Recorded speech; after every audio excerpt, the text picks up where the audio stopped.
Assalamualaikum warahmatullahi wabarakatuh.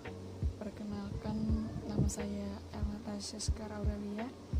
Saya dari Prodi S1 Kebidanan, Fakultas Keperawatan dan Kebidanan dari Universitas Nahdlatul Ulama Surabaya. Dari hasil data pengukuran tersebut,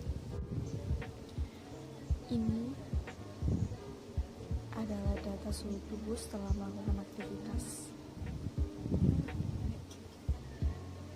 Mengukurnya dengan menggunakan termometer. Kali ini saya akan menjelaskan mengapa suhu tubuh pada manusia berbeda-beda setelah melakukan aktivitas atau sebelum melakukan aktivitas. Dengan contoh studi kasus, pengukuran suhu tubuh contoh studi kasus ini dengan termometer dan ukuran suhu tubuh pada seseorang ini berbeda-beda, mulai dari bangun tengah malam hingga aktivitas kuliah pada orang tersebut. Dari hasil data pengukuran tersebut akan dianalisis untuk mengetahui suhu tubuh terhadap suhu lingkungan, apa hubungannya dengan aktivitas yang telah dilakukan.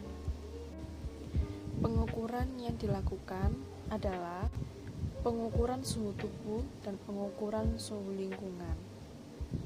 Pada data tersebut tidak menunjukkan adanya aktivitas yang berlebihan sih, cuman aktivitas yang rendah, yang tidak terlalu berat, dan suhu ruangan cenderung rendah, seperti ketika mengukur pada saat bangun pagi,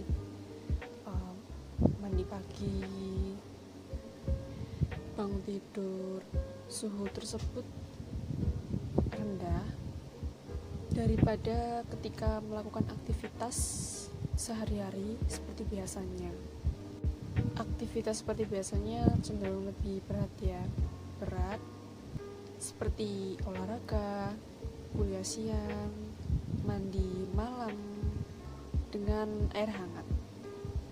Dari sini dapat dilihat bagaimana hubungan suhu tubuh dengan suhu lingkungan itu ada dengan melakukan aktivitas-aktivitas seperti biasanya. Suhu tubuh akan menyesuaikan suhu lingkungan sekitar kita dengan meningkatkan suhu tubuh ketika suhu lingkungan kita sedang turun, dan begitu pula sebaliknya juga. Dengan melakukan aktivitas membutuhkan energi yang lebih banyak lagi seperti olahraga, kuliah siang, suhu tubuh akan meningkat daripada mandi pagi yang sebelumnya. Hal ini dikarenakan suhu tubuh mengalami peningkatan karena adanya respon energi dalam bentuk panas. Begitu pula dengan sebaliknya. Dengan mandi pagi, suhu tersebut akan turun, merendah ketika mandi pagi, karena selain lingkungan memiliki suhu yang lebih rendah.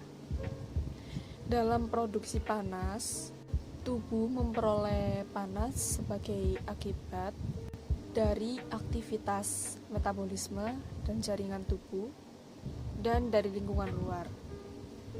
Jika lingkungan luar tersebut tinggi, suhu lingkungannya daripada suhu tubuh, bentuk penyesuaian fisiologinya adalah bahwa panas yang dihasilkan oleh tubuh akan meningkat dengan menurunnya temperatur luar.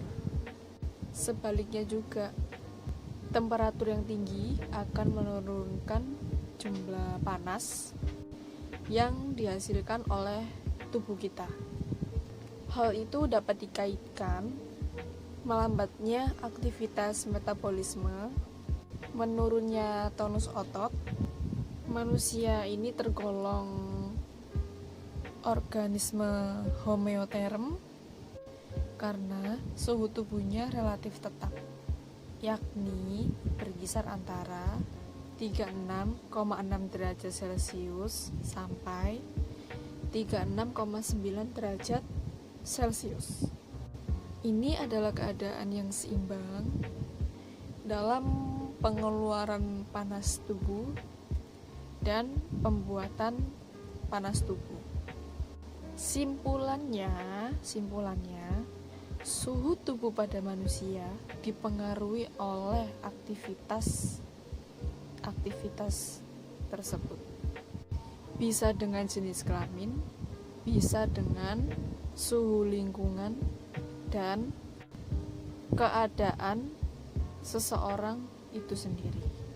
Ada beberapa faktor yang memberikan respon terhadap hipotalamus untuk dapat menyeimbangkan hipotalamus dengan suhu tubuh.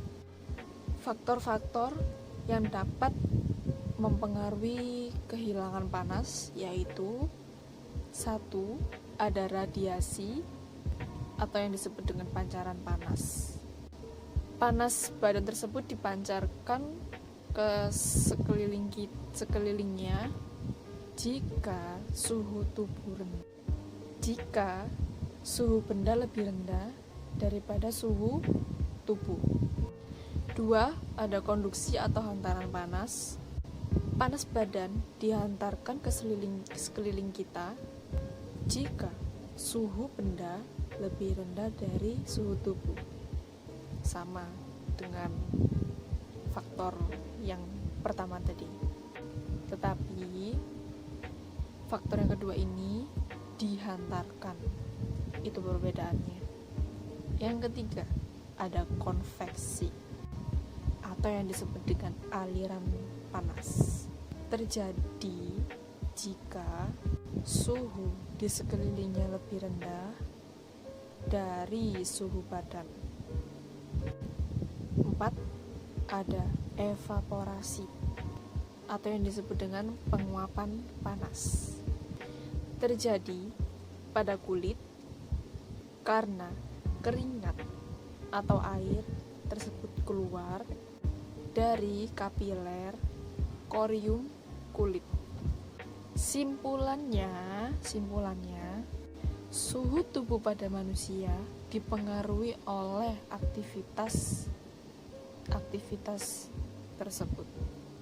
Bisa dengan jenis kelamin, bisa dengan suhu lingkungan dan keadaan seseorang itu sendiri. Terima kasih telah mendengarkan curhatan saya tentang studi kasus ini. Semoga bermanfaat bagi kalian semua. Tetap stay di rumah masing-masing, jaga kesehatan.